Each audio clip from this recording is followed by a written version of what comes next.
Amy Burrows, and this is Jane Austen's wonderful Hampshire countryside. I recently played Charlotte Hayward in a new play based on Jane Austen's last and unfinished work, Sanditon. It's been a really unique process for me because so often as an actress, you're handed a script on the first day of rehearsals and you give very little thought as to where that script has come from or what's motivated the writer, or in this case writers, to put pen to paper. But Sanditon's been different, because I've now been given the opportunity to tell the story of how two additional writers set out to solve the challenge that Austen left, and produce the script by author Chris Brindle that ended up in my hands. Can it really be true that sea air and bathing can cure every ailment of the stomach, blood and lungs?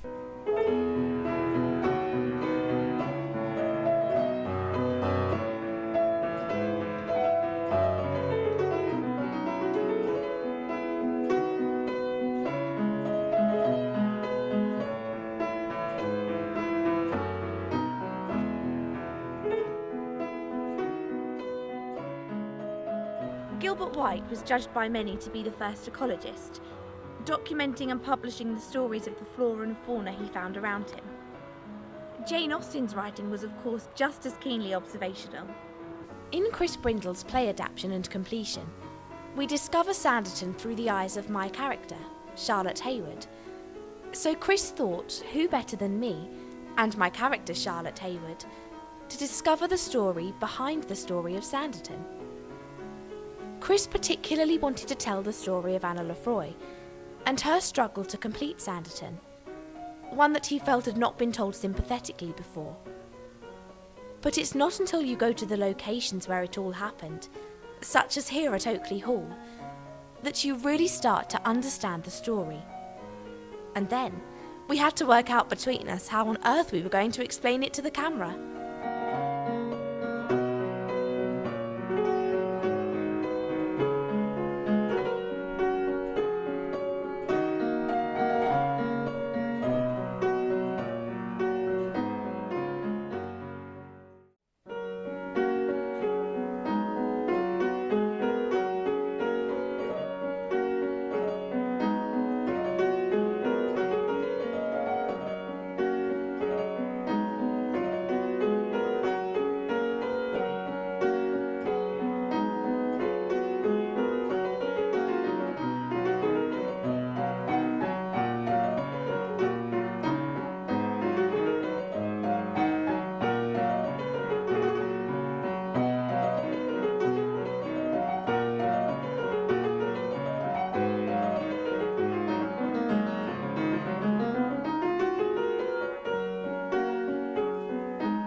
Chawton Great House, once part of an estate inherited by Jane Austen's brother, Edward.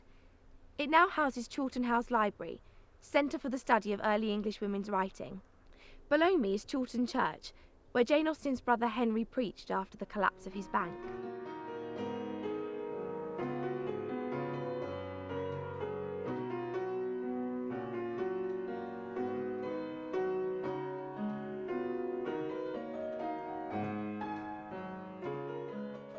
Chawton House Library stands to the north of a wonderful stretch of twisted hills and valleys known as the Hangers: Farringdon, Selborne, Knoll Hill, Hawkley and Shoulder of Mutton Hill.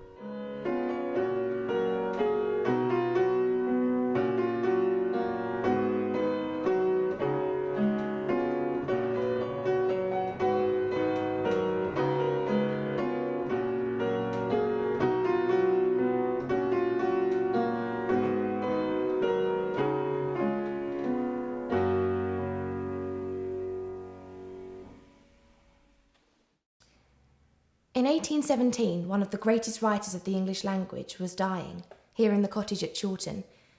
In the days before morphine, Jane Austen was suffering with multiple distressing symptoms. But in her imagination, at this tiny desk writing these little booklets, she was able to escape to a magical seaside place, a place full of speculators, eccentrics and hypochondriacs. She'd started writing Sanditon.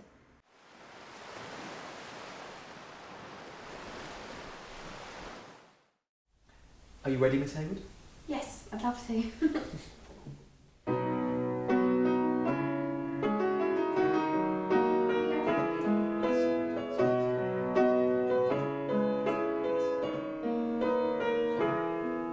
The simple things in life are best, Away from the smell of horses, where air is clean and the songbirds sing. and sheep may graze in the meadows. Oh, I do love living by the sea. The salt in the air, that's for me. There's no finer place to be than living by the blue briny sea. Love's in the air all around. The hares in the meadow just abound. There's no place I'd rather be than living by the blue briny sea. Town is busy and fun, with little balls and courting, but I feel confined. As I just outlined, the sea air is a calling. Oh, I do love living by the sea. The salt in the air, that's for me. There's no finer place to be than living by the blue briny sea. Love's in the air all around. The hares in the meadow just abound. There's no place I'd rather be than living by the blue briny sea. Clambering along to the shore, Clambering along to the the shore. cliffs high above, Cliffs high golden above. sand all Golden around, sand the all around. crashing waves resound. The seagulls climb and soar. The rock pools yield their harvest, fresh fish from the sea. So wonderful and marvelous. Oh, I do love living by the sea. The salt in the air, that's for me. There's no finer place to be than living by the blue briny sea. Love's in the air all around. The hares in the meadow just abound. There's no place I'd rather be than living by the blue briny sea. Oh, I do love living by the sea. The salt in the air, that's for me. There's no finer place to be than living by the blue briny sea. Love's in the air all around. The hares in the meadow just abound. There's no place I'd rather be than living by the blue briny sea. Oh, I do love living by the sea. Thank you. Thank you.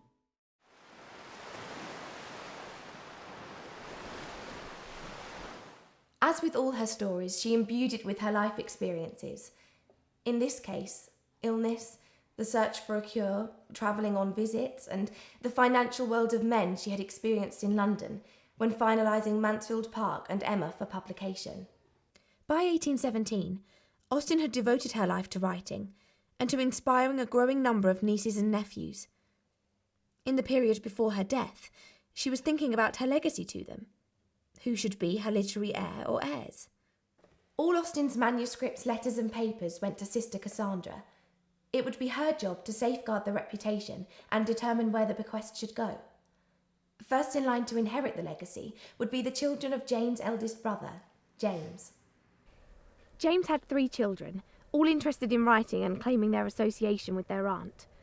He took over here as rector of Steventon when his father retired to Bath, taking with him his wife and unmarried daughters, Jane and Cassandra. His rectory, always damp and long demolished, stood here in this field, in front of the road which leads to the church.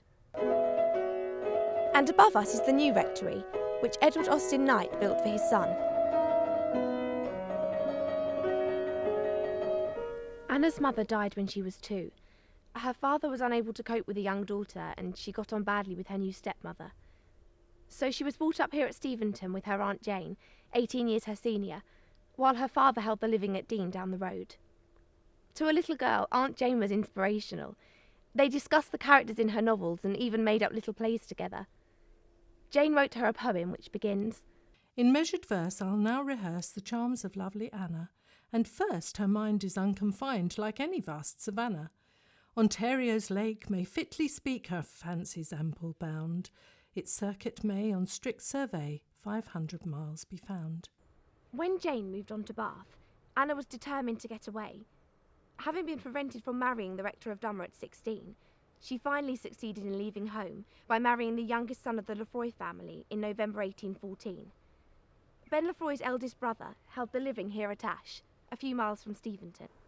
Ben Lefroy had been educated for the church but was reluctant to be ordained. In order to gain approval for the marriage, Anna probably claimed she could earn money by writing, just like her Aunt Jane. She started writing a story called Which is the Heroine and sent it to her aunts and grandmothers for their comments. "You are now collecting your people delightfully, getting them exactly into such a spot as is the delight of my life.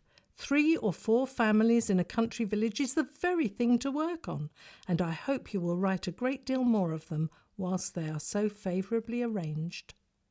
Anna later wrote, "In some months after our marriage, we resided with my husband's second brother, Christopher Edward Lefroy, in the village of Hendon, 7 miles from London. But in August 1815, removed to a house called Wyards, near the town of Alton in Hampshire.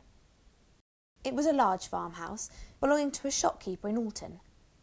One end of the house was occupied by a sort of bailiff or foreman who managed the farm with his family, and we rented the remainder." And it was here the first 3 of Anna's 7 children were born.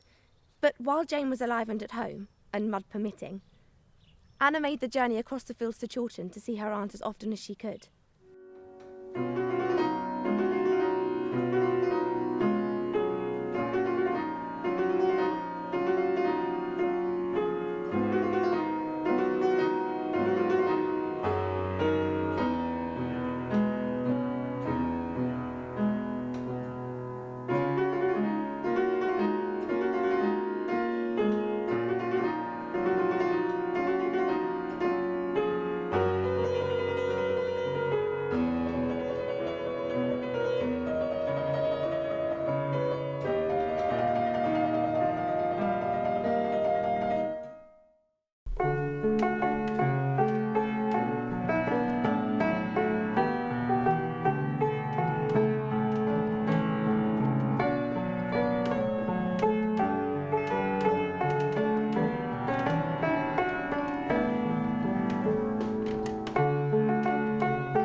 Anna would have been fascinated by the latest novel. Jane started writing on January the 27th, 1817, and put her pen down for the last time on March the 18th. At the end of May, she took lodgings in Winchester to be near the best doctors and physicians. But on July the 18th, she passed away. Years passed, but on the 9th of May 1843, Cassandra made her will, and on March the 22nd, 1845, she died aged 72. Anna's first writing attempt, which is the heroine, had been thrown on the fire long ago in frustration, but she'd written a number of short stories in 1841 and 42, showing herself to be the most serious writer of all of James's children. So it was Anna who acquired the major literary inheritance. She received the manuscript of Jane's last unfinished novel, Sanditon.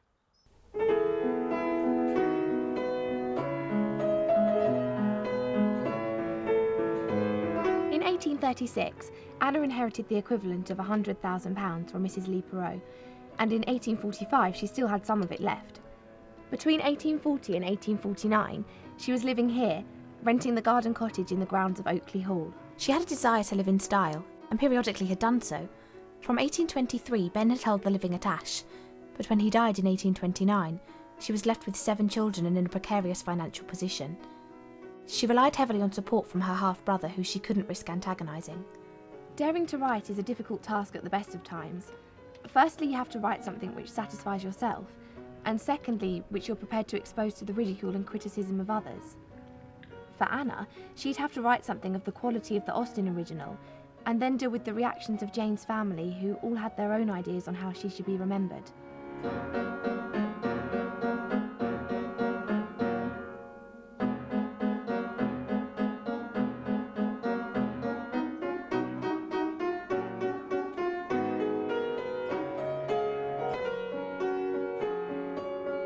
There was also the problem of the plot.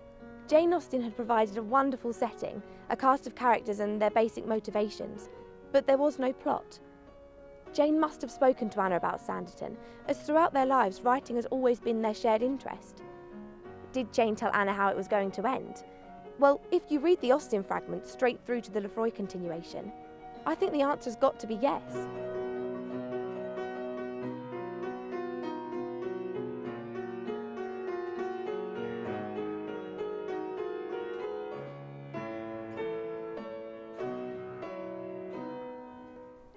Sanditon would struggle financially, but in the end, the Parker brothers would work together to rescue the situation.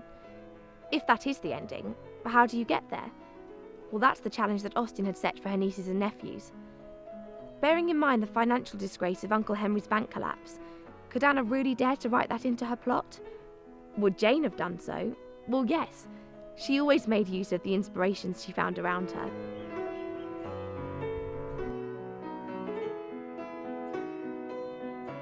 Present-day Austen commentators have been keen to point out the difficulties Anna would have been facing. There's the adoption of Austen's reputation and the lack of originality involved in sequels and continuations. There are also difficult decisions about whether to imitate or write in your own voice and what time period to adopt for the whole piece. There's also the problem of research. If you know, as Anna obviously did, that Tom Parker would be facing possible bankruptcy and be rescued by clever younger brother Sidney, how as a woman in the 19th century do you research that? But in October 1845, none of this seemed to present any difficulties for Anna Lefroy. She felt the possession of the Sanditon manuscript gave her the moral authority to complete it. And surely this is one of the most inspirational settings on the planet. Who could possibly fail to become a writer living here?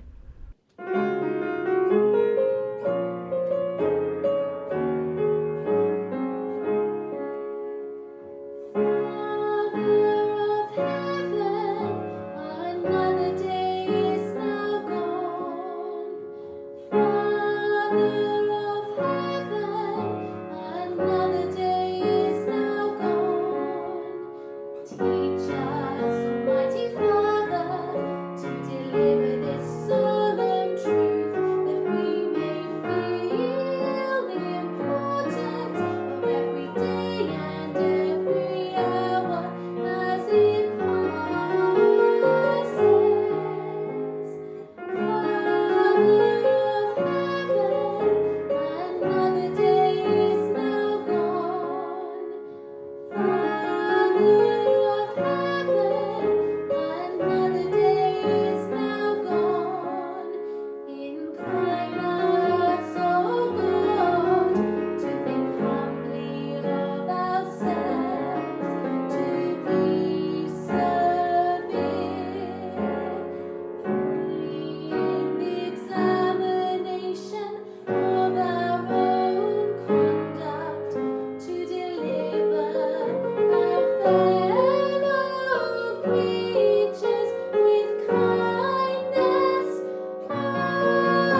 and it was here in October 1845 that a miniature portrait painter, Richard Henry Clement Upsall, delivered a completed miniature of her. This was the inspiration for Upsall's great-great-great-grandson, Chris Brindle, and it was researching the story behind the miniature and Upsall's masterpiece, Sermon at St. Lawrence, that inspired Chris to write his play adaptation and completion of both the Austen and Lefroy fragments of Sanditon. In R.H.C. Upsall's allegorical painting, Sermon at St. Lawrence from April 1842, Anna Lefroy is shown seeking the reassurance of the Bishop of Winchester, Charles Richard Sumner, caricatured here as a shepherd, watching the performance of his cousin and protégé, Samuel Wilberforce, who is giving the sermon. Upsall had a studio and art gallery opposite the theatre in Old Portsmouth. Jane's brothers, Sir Francis, who lived on the Portsdown Ridge, and Charles, who lives across the harbour in Alverstoke, were customers. In Upsall's miniature, Anna is seen posed as an author at her writing desk. This was surely an image intended to serve as a frontispiece to her proposed Sanditon completion. She also knew that one of Upsall's specialities was recreating historical scenes on vellum and creating pictures of the recently deceased. She probably commissioned him to produce this identikit picture to serve as a frontispiece to the Austen fragment of Sanditon. This picture was the subject of a recent BBC documentary. Ultimately, Anna's work remained a continuation and not a completion. It was her half-brother, James Edward Austen Lee, the Vicar of Bray, who did the most to commemorate their aunt. He wrote a biography which was first published in 1870, and a second edition the following year. This included a contribution from Anna, and together they created the legend that is Jane Austen. James's money came in part from being the only son of Jane Austen's eldest brother, James. By his great-uncle's will, James would inherit £24,000 on the demise of his great-aunt Jane Lee Perrot, but until then, she granted James an income of £300 a year. Further money came from marrying Emma Smith, daughter of Augusta Smith, of Tring Park, Hertfordshire, which is now a school for the performing arts. Emma was also goddaughter to Mrs. Shute of the Vine, now a substantial National Trust property in Hampshire. So pleased was everyone with his marriage that James's income from his great-aunt went up to £600 per annum, with an additional £100 from Mrs. Shute. Scarlet was an extensive estate that Austen Lee inherited from the will of his great-aunt in 1836, and included the hamlet of Kiln Green on the Bath Road. Austen Lee received the £24,000 already bequeathed him, and a sum of money sufficient to maintain his £600 per annum. He initially used this money to extend the boundaries of his newly inherited estate. This is Knoll Hill. It stands on one side of the road from London via Slough to Bath, somewhere between Maidenhead and Reading. There were no churches along the Bath Road between these towns, a distance of some 13 miles. Austen Lee sat on the building committee, charged with finding a site for a new church to rectify this situation, but was absent for the meeting when the key decision was taken. He wanted to build a church at his hamlet of Kiln Green, but the building committee accepted the offer by Sir Clayton East of land here. The new church was consecrated on August the 24th, 1840. This is the Bath Road at Knoll Hill. Behind me are extensive clay pits, and in the 1840s the brickworks here were expanding rapidly. As a result, the population was also growing, and there was a real need for education and moral guidance.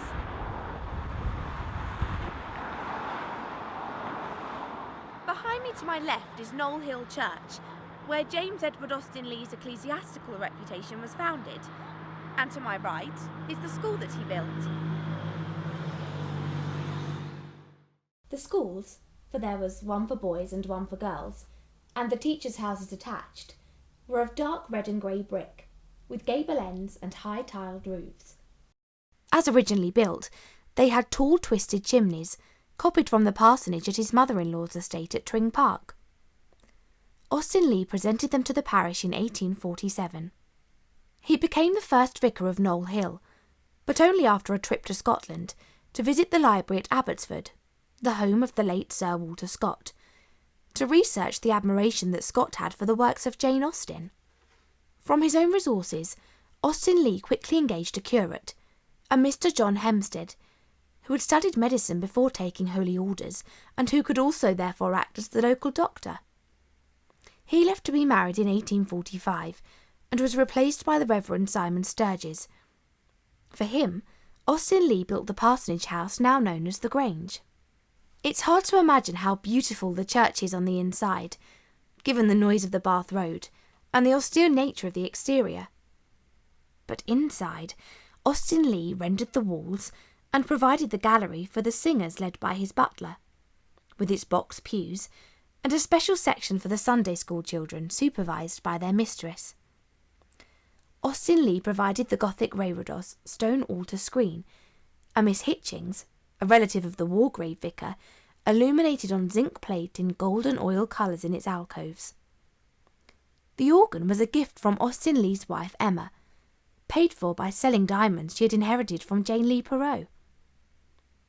Sir Clayton East made sure it was not forgotten when he died, in 1851, that he had provided the land and an endowment to the church of £40 per annum. But it was Austen Leigh who planted trees everywhere. This is Scarlett's Lane. We're back in the countryside and away from the bustle of the Bath Road. When Samuel Wilberforce, now a bishop, persuaded Austen Leigh to become rural dean of Reading, a major requirement was to have a big house in which, after a church service, the clergy of the deanery could meet 3 times a year. Scarlett's fitted the bill perfectly. Austen Leigh spent lavishly and never really earned any money of his own. So by 1851 he realised he had to reduce his expenditure and accepted the bishop's offer of Bray, where the living paid £500 per annum. He calculated that after 7 years he could return to Scarlett's, having saved £2,000 from renting out his property. In the event, he never did return to Scarlett's, and it was sold to its tenant in 1862. Some of the proceeds went towards an investment by his eldest son Cholmondeley in the printing firm of Spottiswoode. For 22 years, James Edward Austen Leigh was the vicar of Bray. He oversaw the Victorian enhancements to the medieval church and to the vicarage now called Tudor House, and its extension now called Berkeley's, for there was a need to provide accommodation for 9 sons and daughters. Bray was one of the richest livings in the country, and surely one of the most attractive. In those days, most of the Thameside frontage all belonged to the church. It's taken a long time to recognise the merits of Sanditon. James Edward Austen Leigh only included it in his 2nd edition of the Jane Austen biography, and even then wasn't content to let it stand or fall on its own merits. He felt the need to comment on it and edit it. In 1925, the Austen fragment was published for the first time by the Clarendon Press, and in 1975, a facsimile copy appeared too. The Lefroy continuation was handed down the Lefroy family. It was occasionally inspected by scholars, but generally disregarded. It was sold in America at Sotheby Park, Burnett, as Lot 269 in 1977, along with Anna's manuscripts to the original Jane Austen biography. It was bought by James Borg, a Chicago book dealer, who published around 500 copies. Many of these copies were destroyed in a warehouse flood, and the result has been that the texts now exchange hands at around £200. This makes it impossible for ordinary people to read it, but in 2013, Chris Brindle published the text on his Sanditon website. Interestingly, James Borg's edition included portraits of both Jane and Anna. He used a version of Cassandra's image of Jane and Upsall's image of Anna Lefroy. Chris saw that if you're more concerned with the story and the direction it should take, as opposed to the literary style, then the Lefroy continuation is of great assistance. It gives us so many more words and ideas from the first part of the 19th century with which we can work.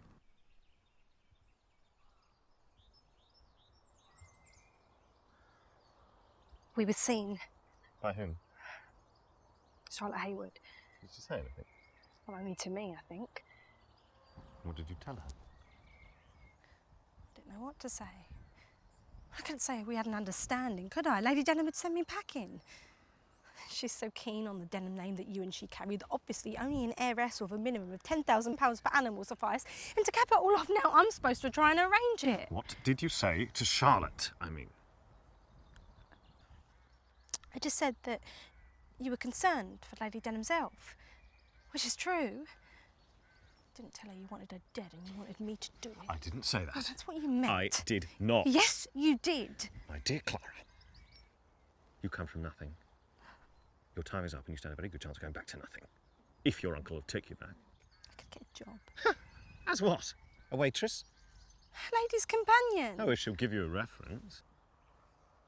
I merely pointed out that as the old lady hasn't made a will, if she were to die, you would receive your deceased father's share of her estate, a quarter of everything she has. If you want her dead, why don't you do it? Because I already inherit them place when she dies. There's nothing she can do to change it. Except that it might take years. She lets you live in your fine house, but actually it's her fine house. She just lets you live in it for as long as you're nice to her. I can wait. No, you can't. You're broke. My estate has 5 farms. It has a mile of ocean frontage. I can borrow against it. You're a knock up to your eyebrows and you can't sell so much as an acre while she lives. It's hopeless. Whatever happens, she can't live forever. We could meet in secret. If she found out I'd inherit nothing. We're like 2 lovebirds caught in the same net. And these little booklets at Jane's writing desk, they aren't Jane's. They're the original Anna Lefroy manuscripts, written and collected together in just the way Jane had taught her.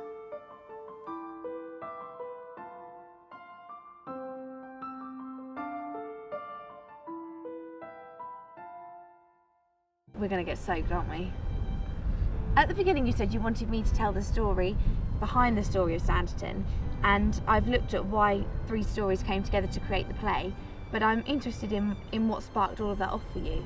Well, my great-great-great-grandfather painted the miniature of Anna Lefroy, and I researched the background to all his paintings for my Hampshire books, and I wanted an answer to the question, why did Anna Lefroy want a miniature of herself in October 1845?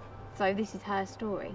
It is indeed. It's the story of Jane Austen's first fan and her lifelong ambition to emulate and honour her aunt, and also the story of an amazing inheritance, Jane Austen's last unfinished novel. So you use both the Austen and the Lefroy fragments in your play, don't you? Yes, that's right. The Austen is the complete Act 1, and then Act 2 starts with the Lefroy. And you continue the trail of thought on from there? Yes, I do. How is that better? Well, I think you should know the answer to that one. Austen's characters are no longer stuck in a time warp. Lefroy has moved them on. And I can employ actors who can give those characters life. Well, that's what I love about my job, because you have the opportunity to bring a character to life. And I've had the opportunity to explore Charlotte Hayward and to take her on from where Austen left her, and I've loved it. I think you've done a very good job of it too.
And this is the bath route.